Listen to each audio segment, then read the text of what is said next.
오늘은 너희 속에 소금을 두고 서로 화목하라 라는 제목으로 말씀을 드려보고자 합니다.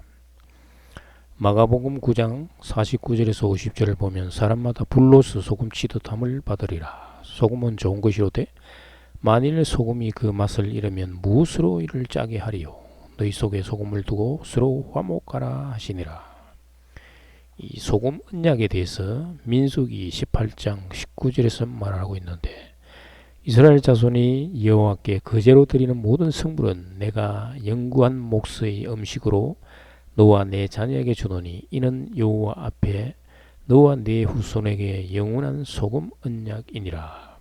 거제는 제사장이 제단 앞에서 양손으로 예물의 오른쪽 뒷다리 부분을 잡고 그것을 상하로 높이 들어 올렸다가 다시 아래로 내리는 의식을 말하는데, 거제의 히브리어는 테루마로서 일으키다를 뜻하는 룸에서 유래한 것으로 재물을 의미합니다. 오른쪽은 완전함을 의미하는데, 그러므로 예물의 오른쪽 어깨를 드리는 것은 온전히 하나님께 드린다는 의미를 가지고 있습니다.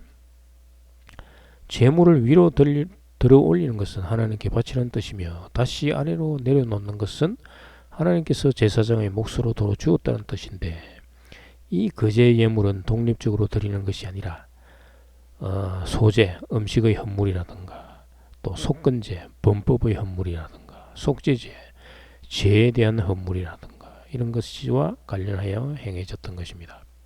성물은 히브리어로 코데시인데 하나님을 섬기기 위해 구별된 거룩한 것, 하나님께 바쳐진 봉헌된 물건들을 뜻합니다. 따라서 거제로 드리는 성물은 예수 그리스도의 십자가의 죽음과 부활을 상징하는 것입니다. 이것이 어떻게 소금 언약인가? 바다는 율법을 상징합니다. 이스라엘 백성들이 율법을 지키다가 죄를 범하면 희생 제물을 하나님께 바침으로 죄를 용서받았습니다. 따라서 율법은 백성들로 하여금 죄에서 벗어날 수 없는 존재임을 알려주시는 것입니다. 그래서 율법 속에서 희생 제물 되시는 그리스도를 발견하라는 것입니다. 이게 창세기 3장 15절의 여인의 후손에 대한 약속인 것입니다. 바닷물은 짭니다. 그러나 소금은 볼 수가 없습니다. 염전에 있는 바닷물에 햇살이 강력하게 비추어서 수증기가 날아가면 소금이 드러납니다. 바닷물이 율법이라면 소금은 율법에 감추어진 구원자 예수 그리스도를 상징하는 것입니다. 그러나 예수 그리스도께서 세상에 드러난 것이 되는 것입니다. 구약에서 이 소금 언약은 곧 신약에서의 예수님께서 하신 새 언약에 해당되는 것입니다. 누가복음 22장 19절에서 20절을 보면 또 떡을 가져 감사하기도 하시고 떼어 그들에게 주시며 이르시되 이것은 너희를 위하여 주는 내 몸이라. 너희가 이를 행하여 나를 기념하라 하시고 저녁 먹은 후에 잔도 그와 같이 하여 이르시되 이 잔은 내 피로 세우는 새 언약이니 곧 너희를 위하여 붓는 것이라. 잔은 예수 그리스도께서 흘리신 피를 상징하며 떡은 하늘로부터 내려오는 부활의 몸을 상징합니다.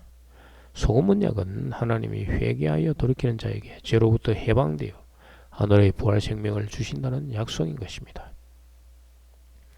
사람마다 불로서 소금 치듯함을 받으리라.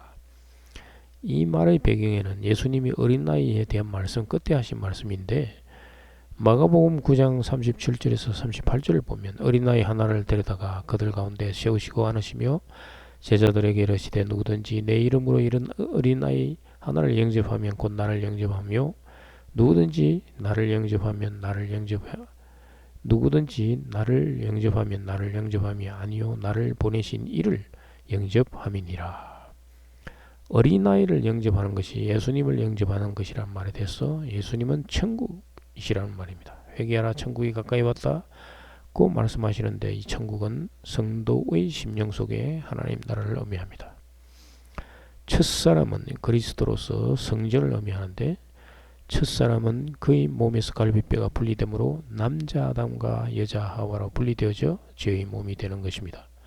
분리된다는 것은 죄를 상징하는 것입니다. 그리고 죄의 몸에 하나님 나라에서 범죄한 천사의 영이 담겨져 사람은 태어날 때부터 죄인이 되는 것입니다.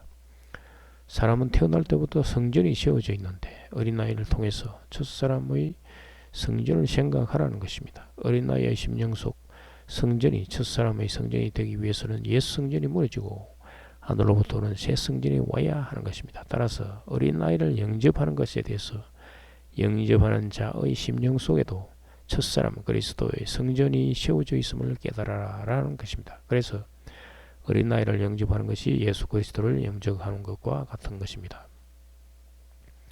부활 생명이신 예수 그리스도를 영접하는 자가 바로 어린아이 같은 자라는 것입니다. 교회 공동체에서 부활 생명에 대해 말을 할 때 박해가 일어납니다. 부활은 육체의 부활이 아니라 육체 속에 갇힌 영이 살아나 영의 몸을 입는 것인데 이 말을 신도들이 들으면 그렇게 말한 성도를 핍박하는 것입니다. 그래서 예수님 마가복음 9장 42절에서 또 누구든지 나를 믿는 이 작은 자들 중 하나라도 실족하게 하면 차라리 연자 맷돌이 그 목에 매여 바다에 던지는 것이 나으리라 라고 말씀하시면서 경고하는 것입니다. 내 손이 내 발이 내 눈이 범죄하거든 제거해 버리는 것이 구원에 이르는 길이라고 말을 하십니다.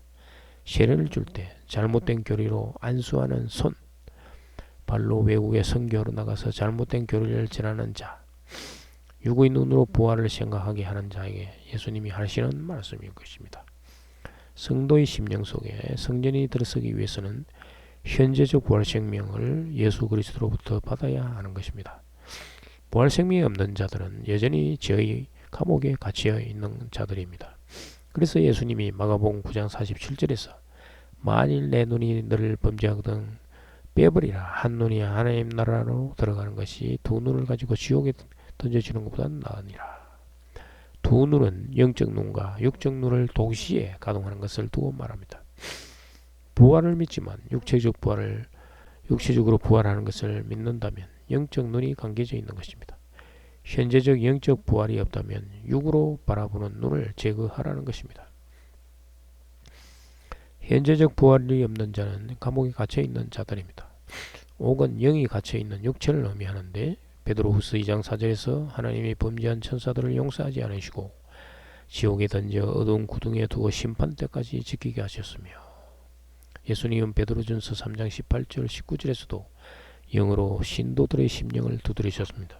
그리스도께서 단번에 죄를 위하여 죽으사 의인으로서 불의한 자를 대신하셨으니 이는 우리를 하나님 앞으로 인도하려 하심이라. 육체로는 죽임을 당하시고 영으로는 살리심을 받으셨으니 그가 또한 영으로 가서 옥에 있는 영들에게 선포하시니라. 마가복음 9장 47절 48절에서는 하나님의 나라에 들어가는 것이 두 눈을 가지고 지옥에 던져지는 것보다 나으니라. 거기에는 구더기도 죽지 않고 불도 꺼지지 아니하느니라. 거기를 신도들은 대부분 지옥을 생각할지 모르나 거기는 하나님 나라입니다. 하나님 나라를 들어가는 거기를 말하는 것입니다. 스콜렉스는 벌레로 번역되는데 세상에서 벌레는 허물을 벗고 성충이 되어 날아가는데 허물은 죽는다라는 것입니다. 이것은 죄로부터 벗어나고 부활 생명으로 나가는 것을 상징하는 것입니다. 피르는 불인데 마치 지옥불을 연상하게 만드는 것입니다. 그러나 피르는 성령의 불입니다. 성령 세례를 받은 자는 영원히 성령과 함께 하는 것입니다. 사람마다 불로서 소금치듯 함을 받으리라 라는 말을 통해서 소금이신 예수 그리스도께서 성도에게 인치심을 성령이 보증하는 것입니다. 감사합니다.